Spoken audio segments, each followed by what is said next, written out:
Hello, నేను మీ CS రావు. చంద్రబాబు నాయుడు 24 మంది మంత్రులతోటి క్యాబినెట్ని ఏర్పాటు చేస్తున్నారు. ఇంకొక మంత్రికి మాత్రమే అవకాశం ఉంది. అయితే ఈ కూర్పు మీద రకరకాల విశ్లేషణలు వస్తున్నాయి. సామాజిక ఈక్వేషన్లు అలాగే లోకేష్ మార్క్ ఉండేలా క్యాబినెట్ నిర్మితం అయ్యింది అనేది వినిపిస్తుంది. కొత్తగా ఎమ్మెల్యేలుగా అయినటువంటి 9 మందికి క్యాబినెట్లో చోటు లభించింది. 17 మందికి ఇప్పుడు కొత్తగా మంత్రులుగా ఎంపికయ్యారు. సో వీళ్ళు మొత్తం కలిపి కొత్తగా వచ్చినటువంటి వాళ్ళు 17 మంది అయితే వాళ్ళలో ఫస్ట్ టైం ఎమ్మెల్యే అయినటువంటి వాళ్ళు 9 మంది.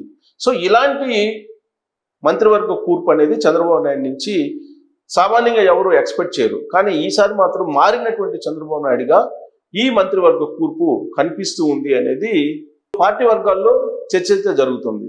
సో ఈ సందర్భంగా అసలు మంత్రివర్గంలో వాళ్ళ ప్రొఫైల్స్ ఏంటి అనేది ఒకసారి చూద్దాం. సో పవన్ కళ్యాణ్ 2014లో జనసేన పార్టీని పెట్టారు. 2019లో పోటీ చేసి 2 చోట్ల ఓడిపోయారు. ఆయన 2024లో పిఠాపురం అసెంబ్లీ నుంచి విజయం సాధించారు. గెలిచిన వెంటనే ఇప్పుడు ఆయన మంత్రి అయ్యారు.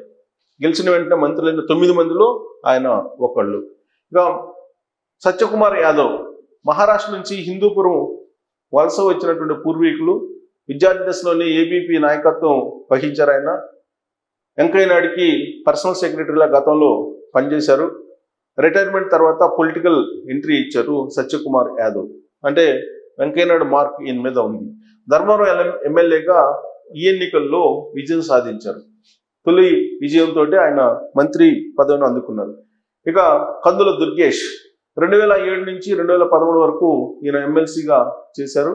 2018లో కాంగ్రెస్ నుంచి జనసేనలో ఆయన చేరారు. 2019 ఎన్నికల్లో రాజమండ్రి రూరల్ అసెంబ్లీ స్థానంలో ఓడిపోయారు. గత ఎన్నికల్లో ప్రస్తుత ఎన్నికల్లో నిర్దవులు ఎమ్మెల్యేగా గెలిచి మంత్రివర్గంలో స్థానం సంపాదించుకున్నారు. ఇక గుమ్మడి సంధ్యారాణి 1999లో కాంగ్రెస్ నుంచి తెలుగుదేశం పార్టీలో చేరారు. ఆవిడ 2009లో సాలూరు నుంచి టీడీపీ అభ్యర్థిగా పోటీ చేసి ఓడిపోయారు. 2014లో అరకు ఎంపీగా పోటీ చేసి ఓడిపోయారు. 2016లో ఎమ్మెల్సీగా ఎన్నికయ్యారు. ప్రస్తుత ఎన్నికల్లో 2024 ఎన్నికల్లో సాలూరు ఎమ్మెల్యేగా విజయం సాధించి మొదటి విజయంలోనే సంధ్యారాణి మంత్రివర్గంలో స్థానం సంపాదించుకున్నారు, గతంలో ఓడిపోయినప్పటికీ. ఇక టీజీ భరత్, వెంకటేష్ కుమారుడు. ఈయన టీజీ వెంకటేష్ అందరికీ తెలుసు, మాజీ కేంద్ర మంత్రి, ఆయన రాజ్యసభ సభ్యుడు కూడా. ఇక ఆయన బ్రిటన్లోని కార్డిఫ్ యూనివర్సిటీ నుంచి ఎంబీఏ చేశాడు భరత్. 2014 నుంచి తెలుగుదేశం పార్టీలో క్రియాశీలక నాయకత్వం వహించారు. 2024 కర్నూలు ఎమ్మెల్యేగా విజయం సాధించి ఆయన క్యాబినెట్లో స్థానం సంపాదించుకున్నారు. మంత్రివర్గం ప్రమాణ స్వీకారం సందర్భంగా నరేంద్ర మోడీ ప్రత్యేకంగా మాట్లాడారు కూడా ఆయనతోటి. ఇక సంజీవ్ రెడ్డి గారి సవిత, ఈమె మాజీ మంత్రి సోమదేపల్లి రామచంద్రారెడ్డి కుమార్తె. శ్రీకృష్ణదేవరాయల యూనివర్సిటీ నుంచి BA చదివారు, గ్రాడ్యుయేషను. పెనుగొండ అసెంబ్లీ స్థానం నుంచి ఈమె విజయం సాధించి తొలి విజయంతో సవిత మంత్రివర్గంలో స్థానం సంపాదించుకున్నారు. ఇక వాసంశెట్టి సుభాష్ ఏలూరు సిఆర్ రెడ్డి కాలేజీ నుంచి LLB చదివారు. ఈయన శెట్టిబలిజ సామాజిక వర్గం, శెట్టిబలిజ యాక్షన్ ఫోర్స్ వ్యవస్థాపకుడిగా ఉన్నారు. 2024 జనవరిలో వైసీపీ నుంచి తెలుగుదేశం పార్టీలో చేరారు. 24లోనే ఈ సంవత్సరమే రామచంద్రపురం ఎమ్మెల్యేగా విజయం సాధించి ఆయన మంత్రివర్గంలో స్థానం సంపాదించుకున్నారు. ఇక కొండపల్లి శ్రీనివాస్, ఈయన సాఫ్ట్వేర్, హాస్పిటాలిటీ, అగ్రి ప్రాసెస్ వ్యాపారాలు ఉన్నాయి. పారిశ్రామికవేత్త కొండపల్లి శ్రీనివాస్. ఆయన తాతయ్య కొండపల్లి పైడితల్లి నాయుడు 3 సార్లు ఎంపీగా చేశారు. రాజకీయ నేపథ్యం ఉన్నట్టు ఫ్యామిలీ నుంచి వచ్చారు. స్థానికంగా పరిశ్రమల ఏర్పాటుతో యువతకు ఉపాధి కల్పించారు అనేటువంటి బ్రాండ్ ఉంది ఆయనకి. గజపతి నగరం అసెంబ్లీ నుంచి విజయం సాధించి శ్రీనివాస్ క్యాబినెట్లో స్థానం సంపాదించుకున్నారు. ఇక మండిపల్లి రామ్ ప్రసాద్ రెడ్డి, ఈయన తండ్రి నాగిరెడ్డి 1985-89లో కాంగ్రెస్ నుంచి ఎమ్మెల్యే అయ్యారు. వాళ్ళ తండ్రి 94లో రాయచోటి ఎమ్మెల్యేగా రామ్ ప్రసాద్ రెడ్డి సోదరుడు గెలిచాడు. 2004లో కాంగ్రెస్ అభ్యర్థిగా పోటీ చేసి శ్రీలతారెడ్డి ఆయన సోదరి, రాంప్రసాద్ రెడ్డి సోదరి ఓడిపోయారు. 2024లో టీడీపీ నుంచి రాయచోటి ఎమ్మెల్యేగా ఇప్పుడు రాంప్రసాద్ రెడ్డి గెలుపొంది మినిస్టర్గా పదవీ ప్రమాణ స్వీకారం చేశారు. ఇది వీళ్ళు తొలి విజయంలోనే క్యాబినెట్లో స్థానం సంపాదించుకున్నటువంటి ఎమ్మెల్యేలుగా వీళ్ళకి గుర్తింపు ఉంది. సాధారణంగా మంత్రి పదవి రావాలంటే సీనియారిటీ ఉండాలి, అనుభవం ఉండాలి. కానీ చంద్రబాబు నాయుడు గతానికి భిన్నంగా ఈసారి మంత్రివర్గాన్ని ఏర్పాటు చేసుకున్నారు. తొలి విజయం సాధించినటువంటి 9 మంది ఎమ్మెల్యేలకి క్యాబినెట్లో స్థానం కల్పించారు. 24 మందితో ఏర్పాటు చేసినటువంటి క్యాబినెట్లో 17 మంది కొత్త వాళ్ళు ఉన్నారు. సీనియర్స్ ఆల్మోస్ట్ ఎవరు కూడా లేరు. మనం సీనియర్స్ని చూసుకుంటే కనుక కొణతాల రామకృష్ణ, అలాగే మనం వైజాగ్ నుంచి వస్తే కనుక అయ్యన్న పాత్రుడు, ఇలాంటి వాళ్ళందరూ కూడా ఉన్నారు. చినరాజప్ప ఉన్నారు, అలాగే సోమిరెడ్డి చంద్రమోహన్ రెడ్డి ఉన్నారు, యనమల రామకృష్ణుడు ఉన్నారు. ఇలాంటి వాళ్ళందరినీ కూడా సీనియర్స్ని కేవలం వాళ్ళనే కాదు, బుచ్చి చౌదరిని పక్కన పెట్టేశారు. అంటే 83 బ్యాచ్ ఎవరైతే ఉన్నారో ఆల్మోస్ట్ వాళ్ళందరినీ దూరంగా పెట్టేశారు.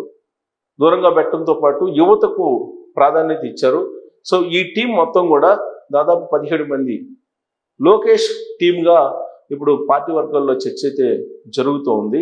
ఒకవైపు లోకేష్ టీం, మరోవైపు ఎన్డీఏ సూచించినటువంటి ఎమ్మెల్యేలు, చంద్రబాబు నాయుడు కొంత ఆబ్లిగేషను వెరసి ఈ క్యాబినెట్ ఏర్పడింది అని చెప్పి మనం చెప్పుకోవచ్చు. సో పూర్తి స్థాయిలో కసరత్తు జరిపిన తర్వాత వినూత్నంగా ఉండేలా, భావితరాలకు కూడా రాజకీయాల పైన ఆశ, ఒక దృక్పథాన్ని కల్పించేలాగా చంద్రబాబు నాయుడు ఈ మంత్రివర్గాన్ని ఏర్పాటు చేసుకున్నారు అనేది కూడా చెప్పవచ్చు. తెలుగుదేశం పార్టీ భవిష్యత్తు దృష్ట్యా కూడా ఈ మంత్రివర్గం కొంత ఉపయోగపడుతుంది అనేది కూడా వినిపిస్తుంది. ఈ మంత్రివర్గం 2.5 సంవత్సరాలైనా, లేదంటే 5 సంవత్సరాల, లేదా చంద్రబాబు నాయుడు ఎప్పటికప్పుడు పర్ఫార్మెన్స్ చూస్తుంటారు కాబట్టి పర్ఫార్మెన్స్ కనుక ఒకవేళ బాగలేకపోతే ఇమీడియట్గా వాళ్ళని మార్చేసేటువంటి అవకాశం కూడా ఉంది. సో కాబట్టి యంగ్స్టర్స్ కాబట్టి వాళ్ళ యొక్క సామర్థ్యం మీద ఆధారపడి ఉంటుంది. ఆ మంత్రి పదవిని కాపాడుకోలేకపోవటం అనేది చంద్రబాబు నాయుడు ముఖ్యమంత్రిగా ఉన్నప్పుడు, ఇది 4వ ముఖ్యమంత్రిగా ప్రమాణ స్వీకారం చేశారు. గతంలో 3 సార్లు ఆయన ముఖ్యమంత్రిగా ఉన్నప్పుడు అవినీతి ఆరోపణలు వచ్చినా, లేదంటే అక్రమాలకు సంబంధించిన ఆరోపణలు వచ్చినా ఇమీడియట్గా మంత్రివర్గం నుంచి రాజీనామా చేయించి పంపించినటువంటి దాఖలాలు అనేకం ఉన్నాయి. ఇప్పుడు కూడా ఈ మంత్రివర్గంలో ఉండేటువంటి వాళ్ళ మీద అవినీతి ఆరోపణలు, అక్రమాలు అలాంటివి కనుక ఆరోపణలు వస్తే వాళ్ళ మీద ఖచ్చితంగా చర్యలు తీసుకునే అవకాశం ఉంది. మంత్రివర్గం నుంచి పంపించేటువంటి అవకాశం కూడా లేకపోలేదు. సో అందుకే ఇప్పుడు మంత్రులుగా ఎంపికైనటువంటి వాళ్ళు జగన్మోహన్ రెడ్డి మంత్రివర్గంలో ఏం చేసినా సరిపోతుందిలే అనేటువంటి వాతావరణం నుంచి బయటపడి ఇప్పుడు చంద్రబాబు నాయుడు మంత్రివర్గంలో ఉన్నాము అనేటువంటి ఆలోచనతోటి పనిచేయాల్సినటువంటి అవసరం ఉంది. లేదంటే మంత్రి పదవి వచ్చినటువంటి సంతోషం ఎక్కువ కాలం నిలిచేటువంటి అవకాశం లేదు. మంత్రివర్గ కూర్పు మాత్రం చాలా పకడ్బందీగా సీనియర్లతోటి, అలాగే ఫ్రెషర్స్ తోటి, అలాగే కొంత 2-3 సార్లు గెలిచినటువంటి వాళ్ళతోటి, ఇలా రకరకాలుగా, అలాగే ఏజ్ ఫ్యాక్టర్ని కూడా చూసుకొని, సామాజిక ఈక్వేషన్ కూడా చూసుకొని, ప్రాంతీయ ఈక్వేషన్ కూడా చూసుకొని, అన్ని కోణాల నుంచి ఆలోచించిన తర్వాత ఈ మంత్రివర్గాన్ని ఏర్పాటు చేశారు చంద్రబాబు నాయుడు అని చెప్పి చెప్పుకోవచ్చు. ఇది వినూత్నమైనటువంటి మంత్రివర్గం, పైగా మారినటువంటి చంద్రబాబు నాయుడు అనడానికి ఈ మంత్రివర్గం ఒక ప్రత్యక్ష ఉదాహరణగా కనిపిస్తుందని చెప్పి చెప్పవచ్చు.